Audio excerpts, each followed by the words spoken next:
Buenas alumnos, en estos momentos nos volvemos a encontrar con otro video en el cual vamos a hablar sobre los cortes de cerebro, pero más allá de simplemente decir cuáles son y qué es lo que hay en ellos, le vamos a tratar de enseñar a estructurarlos ustedes, a dibujarlos ustedes, a comprender la tridimensionalidad de esos elementos anatómicos. Lo vamos a hacer parte escrita, ya van a ver cómo, dibujada y con el Essential Anatomy, y después vamos a verlo cómo se ven en cortes reales del cerebro. Para eso repasemos un poquito a nuestros hemisferios cerebrales. Y nosotros tenemos tres cortes fundamentales con los cuales lo estudiamos. Un corte vertical, es decir, vértico frontal, que lo vemos desde adelante, que pasa por los ganglios basales, denominado corte de Charcot, o, como es más propiamente dicho, un corte vértico frontal o coronal. Y otro corte, que es un corte horizontal, paralelo al piso, que a la altura de los tálamos, en los cuales se ve la mayor cantidad de estructuras, que se denomina corte horizontal o anteriormente corte de Flesching. Y además, si nosotros los vemos desde adelante, podemos tener un tercer corte que pasa por la línea sagital del cuerpo, la línea media, y entonces tenemos los tres cortes: el corte sagital, que es este que estamos viendo, el vértico frontal y el horizontal. El horizontal lo vemos así y el vértico frontal estaría en este plano, ¿sí? Eso nos da lugar a los tres cortes principales para el estudio de neuroanatomía. Si bien hay otros, por ejemplo, hay uno que pasa a la altura del cuerpo calloso, un poco más arriba, también es horizontal, como el de Flesching, que es el corte de Vieussens para ver la sustancia blanca, pero con los otros tres es más que suficiente para empezar a estudiar las estructuras cerebrales. Y eso nos da, ¿qué visión? Nos da una visión clásica y típica del corte sagital, el corte horizontal o de Flesching y el corte vértico frontal, coronal o de Charcot.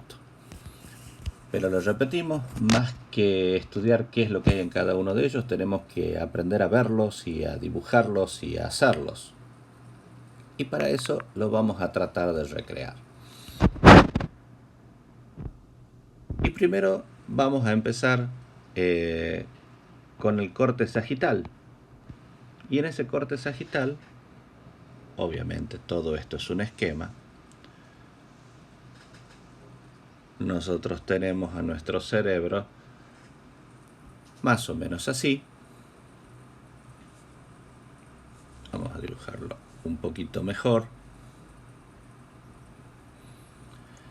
Y esto, lo primero que tenemos que ver, que en el corte sagital nuestro esquema de referencia es así.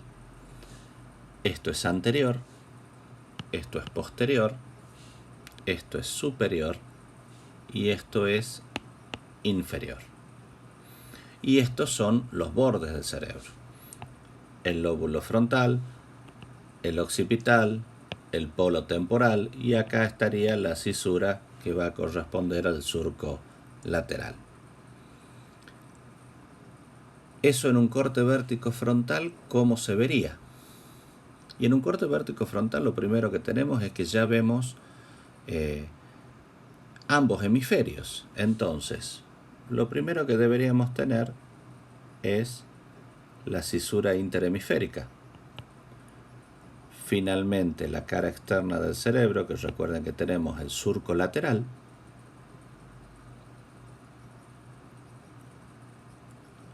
el lóbulo temporal, con la quinta circunvolución temporal, una estructura que se denomina la hendidura cerebral de Bichat, y luego el otro hemisferio y también tiene su cisura lateral.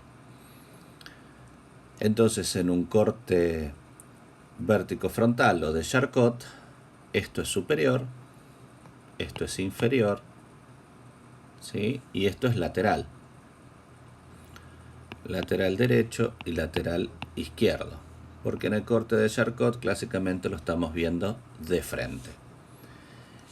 Y en un corte horizontal sería más o menos lo mismo. Tendríamos la cisura interhemisférica. Luego tenemos el frontal. Tenemos nuestra cisura lateral. Y hasta ahora hay poca diferencia con el corte vértico frontal. Pero hacia atrás tenemos una estructura más o menos parecida adelante, distinto a lo anterior. ¿Por qué? Porque también corresponde a la cisura interhemisférica. Y si nosotros nos ponemos a ver, esto es anterior, esto es posterior y esto es lateral.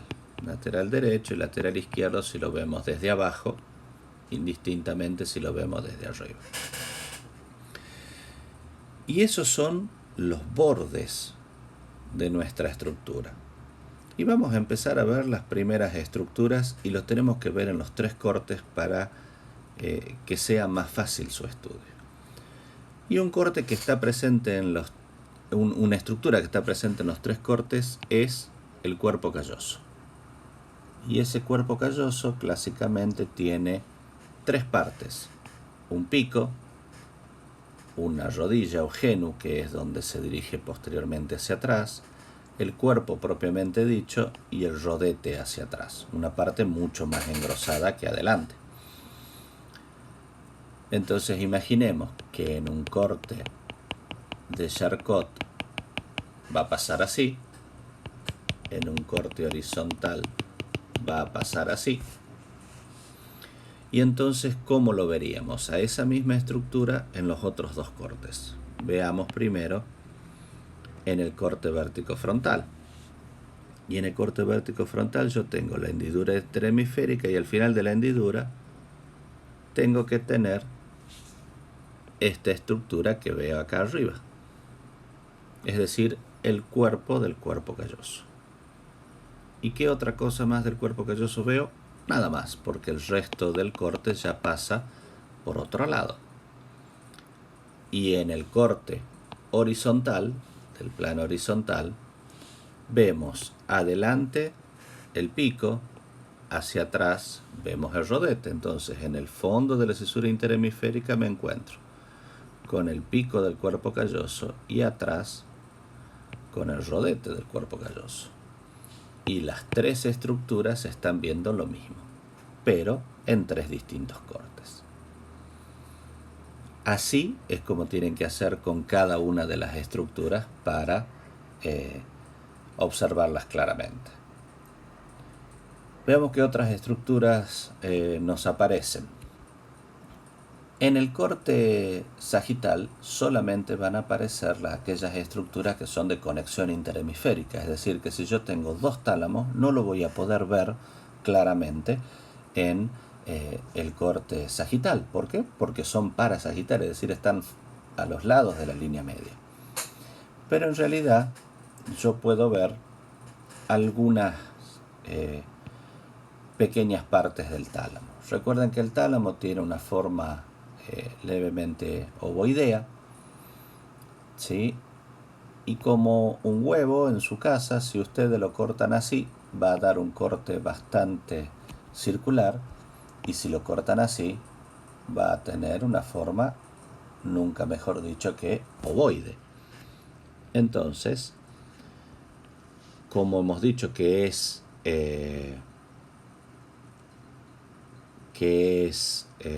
par, no lo vemos en la línea sagital, pero sí podemos ver acá abajo una elevación en la pared de eso que corresponde al tercer ventrículo, en los cuales lo vamos a tener a esta estructura. Vamos a deducir que debajo de la pared del tercer ventrículo se encontraría el tálamo. En el corte vértico frontal, como el eje anteroposterior es el más grande del tálamo, en el corte vértico frontal yo voy a tener esa estructura bastante circular a ambos lados de la línea media. Mientras que en mi corte horizontal lo voy a tener también a ambos lados de la línea media, pero en una forma ovoidea, dirigido de adelante hacia atrás y de adentro hacia afuera. Esas formas de ver son el tálamo. Y ahí es como se ve en los tres cortes, si bien, como dijimos, en el sagital no es observable fácilmente y solamente deducimos su formación. Después tenemos otra estructura muy importante que eran de esos sustancia gris cerebral, que era el núcleo lenticular. Y el núcleo lenticular tiene una forma vagamente piramidal redondeada, y entonces va a ser más o menos igual de acuerdo a cómo lo corte, porque imaginen una pirámide que la cortamos en cualquiera de los dos sentidos y la forma va a ser levemente similar. Y lo tenemos por fuera del tálamo. Entonces, si tenemos el tálamo, nuestro núcleo lenticular está ubicado en forma triangular por fuera de él. Pero va a ser distinto si lo cortamos acá, en el corte vértico frontal, que si lo cortamos en el corte horizontal, ya que en el corte horizontal se dispone levemente hacia adelante, mientras que en el corte vértico frontal es a la misma altura. ¿Y eso es por qué? Por la disposición espacial.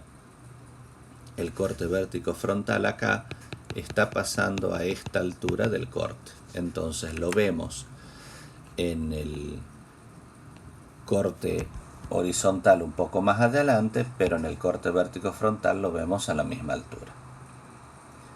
Recuerden que el núcleo lenticular está subdividido en dos partes, el globus pallidus y el putamen, y a su vez el globus pallidus tiene otras dos subpartes, pero no vamos a entrar en detalle porque ahora es simplemente para ubicarnos. Y en nuestro corte sagital no es visible de ninguna forma, ya que está por fuera de los tálamos. Alrededor de ese